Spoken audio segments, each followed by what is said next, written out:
Assalamualaikum warahmatullahi wabarakatuh. Apa khabar semua? Nama saya Anjang. Uh, saya tinggal di Singapura dan saya adalah seorang penyakit yang onset with body dementia bercampur dengan Parkinson. Saya terpanggil untuk membuat YouTube ini untuk amal jariah saya di masa bulan Ramadan. Di sini kita akan berbual pasal serba-serbi pasal dementia. Saya bukan seorang doktor, saya bukan seorang psikiatris, tapi saya seorang pesakit. Saya dah mengalami penyakit ini guys dah hampir 15 tahun.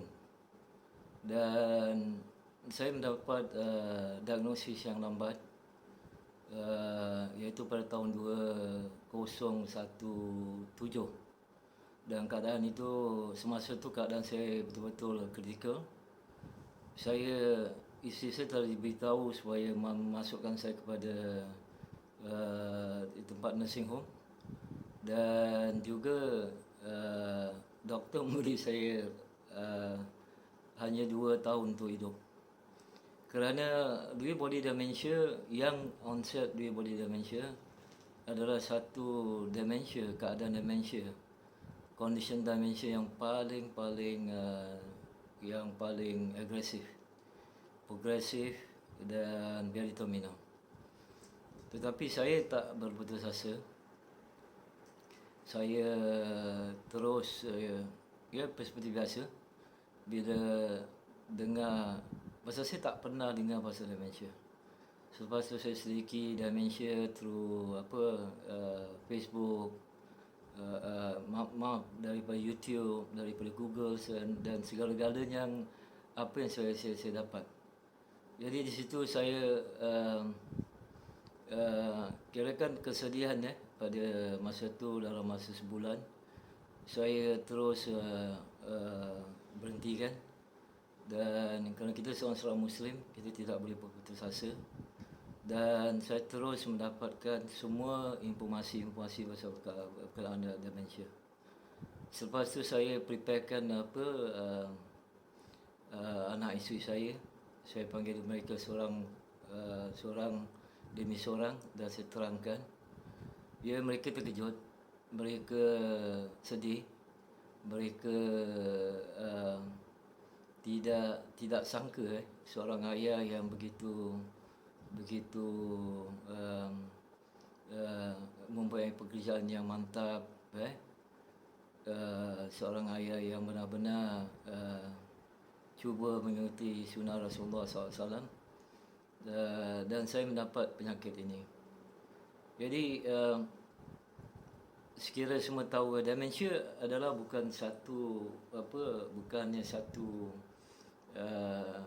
jenis dementia yang ada. Dia ada bermacam-macam disebabkan oleh setelah kajian saya, dementia adalah satu penyakit lifestyle kita, cara penghidupan kita, cara pemakanan kita dulu semasa 20-30 tahun.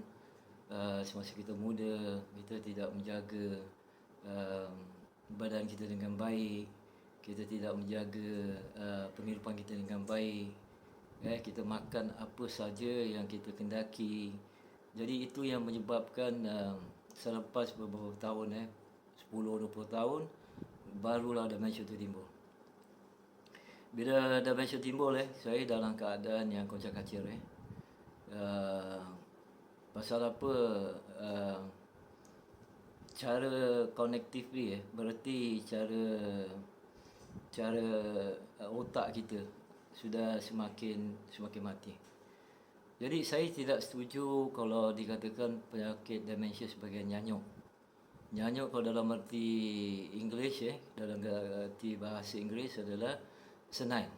Senile itu berarti apa tahu? Boleh dikatakan berarti kalau kita buka dictionary berarti kepada gila. Tetapi dementia bukanlah satu penyakit gila. Dementia adalah satu penyakit di mana otak kita rosak. Kenapa rosak?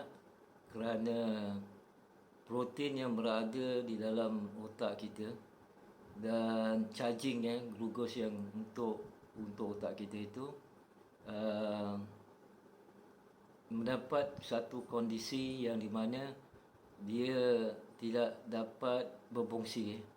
Dalam otak kita tu kita ada neurotransmitter di mana dia dikonekkan dengan sinapses kita.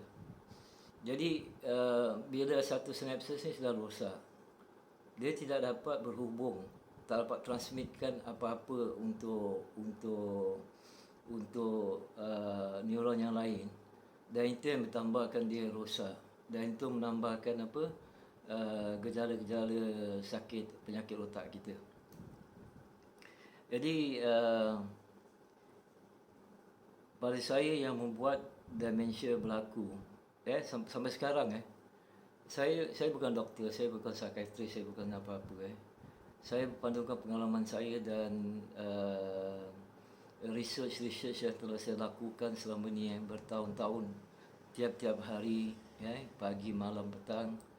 Jadi apa yang saya tahu adalah apa yang berlaku adalah katakan macam Alzheimer beta amyloid kita dengan tau kita, protein yang berada dalam otak kita itu, dia telah menjadi gumpalan,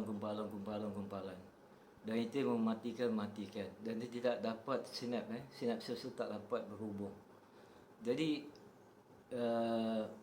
pada bagaimana otak kita yang telah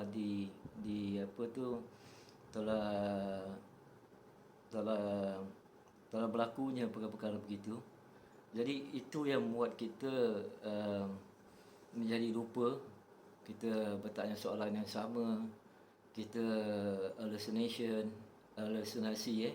kita berada dalam keadaan yang tidak menentu, dan kirakan otak kita tu tidak dapat berfungsi antara satu dengan lain. Selalunya kalau kita berfikir, kita mengatakan 1, 2, 3, 4, 5, 6, 7, 8, 9, 10. Tetapi otak kita tidak dapat berfungsi secara begitu. Otak kita hanya boleh mengatakan 1, tapi 2 dia lupa, 3, 4, 5 lupa, 6, 7, 10 semua lupa. Jadi gejala-gejala demensia tu bermacam-macam.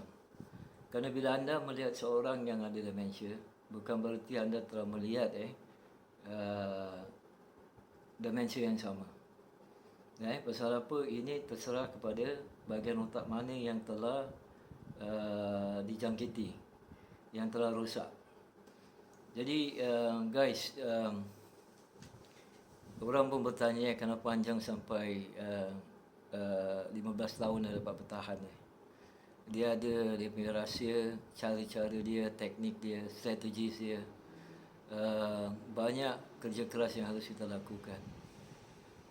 Anjang sekarang pun dah lupa apa yang Anjang buat tadi, Anjang dah lupa. Sekarang dia telah affect dia telah sentuh kepada peringatan Anjang yang telah lalu. Yang telah lalu mungkin 80%, 90% sudah habis.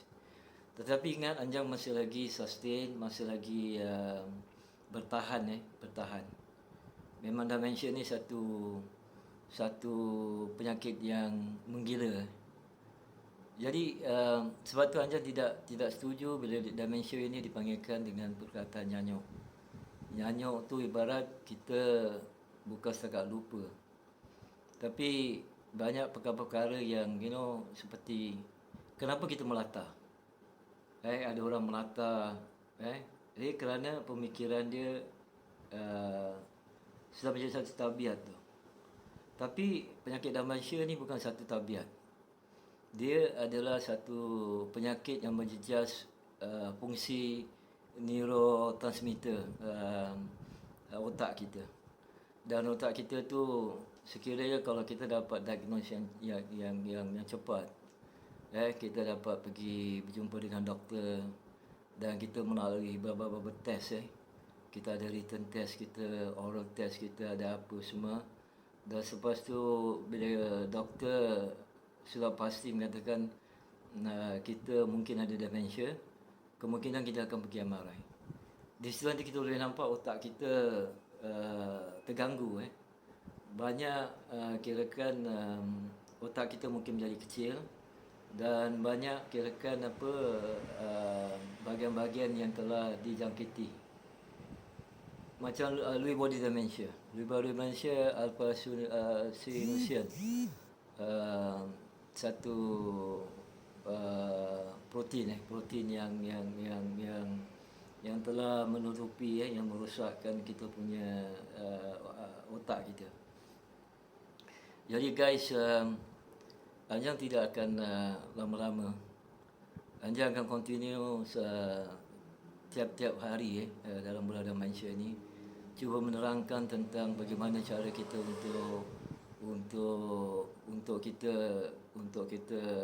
dapat sustain, dan cara bagaimana kan kita bukan, bila kita sakit, bukan kita seorang yang sakit, tapi caregivers kita, terutama sekali isteri kita, anak-anak kita akan turut terjejas. Jadi di sini Anjang benar-benar mahu menyampaikan apa yang terbaik untuk dorang dan untuk kita, supaya perjalanan demensia kita ni akan menjadi satu kebaikan, menjadi amal jariah kepada Allah SWT. Dan Anjang juga seorang self advocate.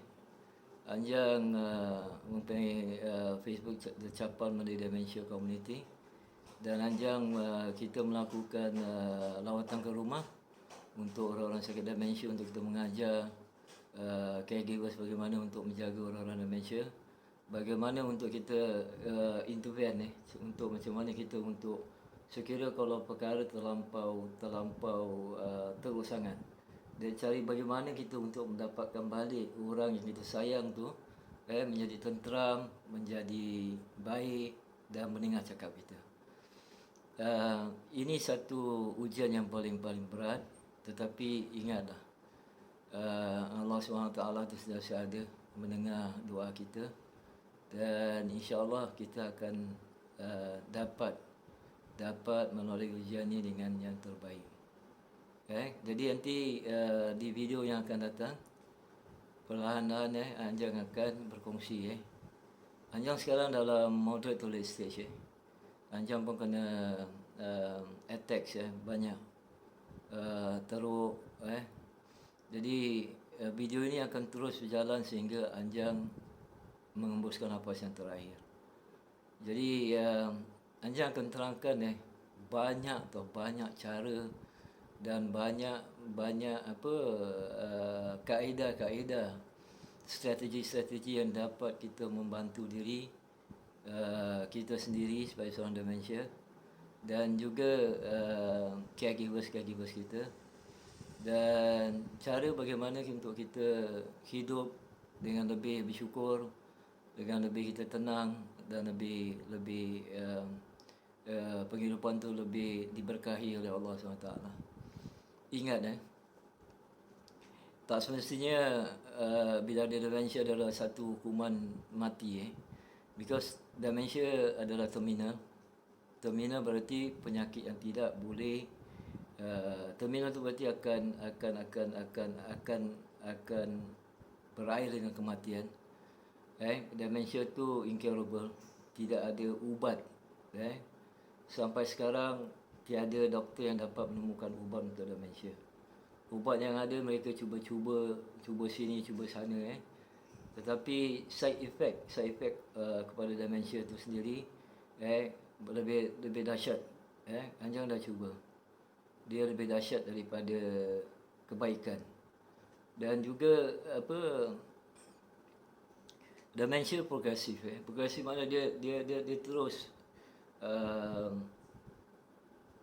merosakkan otak-otak kita. Jadi bila otak kita dah rosak, apa cara dia untuk kita lakukan untuk kita tenang? Anjang ada cara dia, dan Anjang akan berkongsi sama insya-Allah pada video yang akan datang. Dari itu jangan berputus asa, rahmat Allah itu sentiasa berada. Dan video ini Anjang tujukan kepada semua masyarakat Melayu yang berbahasa Melayu, iaitu daripada Indonesia, kepada Malaysia dan juga kepada Singapura. Jadi Itu saja guys. InsyaAllah kita akan bertemu lagi. Anjang mengharapkan sekiranya kalau dapat 1000 orang yang like video ini. Dan bila like 1000 orang, dan Anjang boleh lakukan live streaming, di mana kita akan dapat berbual. Kita akan dapat, kita akan Anjang insya-Allah akan dapat menjawab segala pertanyaan semua. So dari itu jangan lupa selawat, jangan lupa kita pada Allah. Assalamualaikum warahmatullahi wabarakatuh.